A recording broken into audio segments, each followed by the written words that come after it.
Hello everyone and welcome back to this week's video, and today we're going to be carrying on talking about the Great Pyramid of Giza, and today which has been recorded in the Isaiah book. So first of all, let us go into detail about what we saw in last week's video.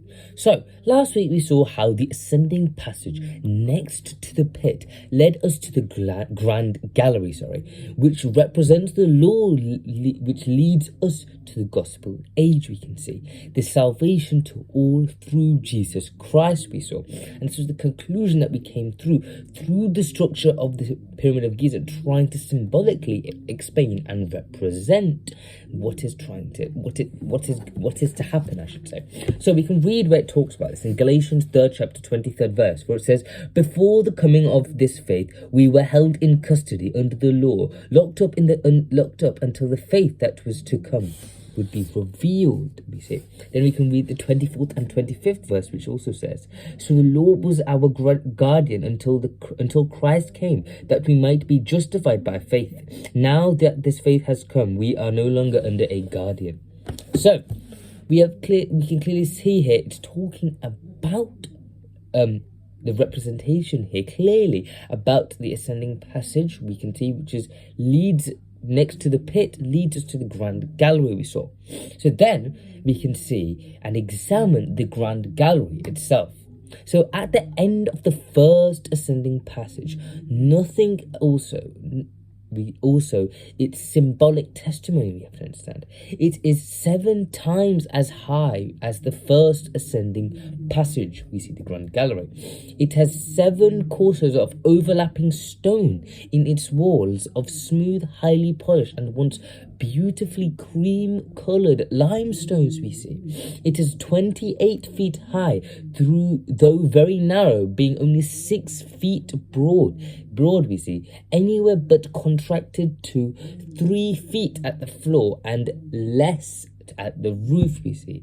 This is explained by a professor known as Professor Greaves, an Oxford professor of the 15th century, describing the Grand Gallery and some of its points about the Grand Gallery. So from this we can see how beautifully constructed to the human eyes and the scale of the Grand Gallery it truly is, we see. To a human eye itself, it can be seen as this.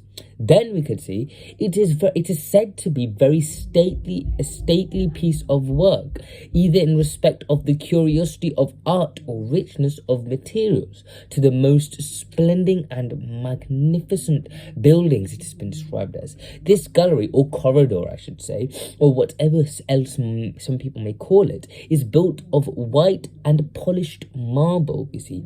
The marble, which is brackets we could say is just limestone as well, which is very evenly cut in spacious squares or tables of such materials as is the pavement, such is the roof, and such are the side walls, and that which adds grace to the whole structure through it makes the passage the more slippery and difficult. It is the activity of the rising of the ascent to follow, we can see. So we can even see that because of such materials that has been added to this pavement, such is the roof and such are the sidewalls and of the whole structure, which makes them slippery and difficult to rise upon. And this is symbolically representing the acclivity and rising of the ascent to follow. So we can even see the difficulty of the slipperiness of these walls is used to symbolically represent something here as well.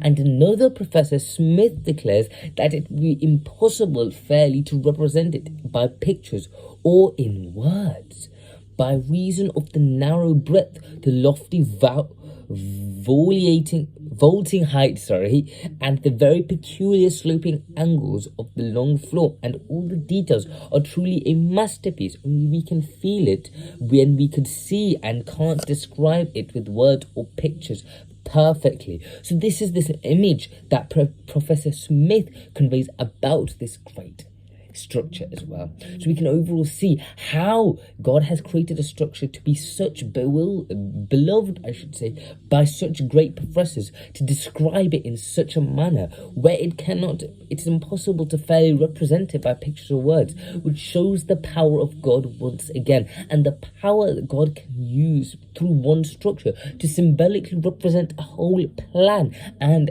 how this plan is going to be approached. So ultimately we can see the power God possesses and the grace God possesses. So that is all for this week's video, and I'll see you next week. Bye.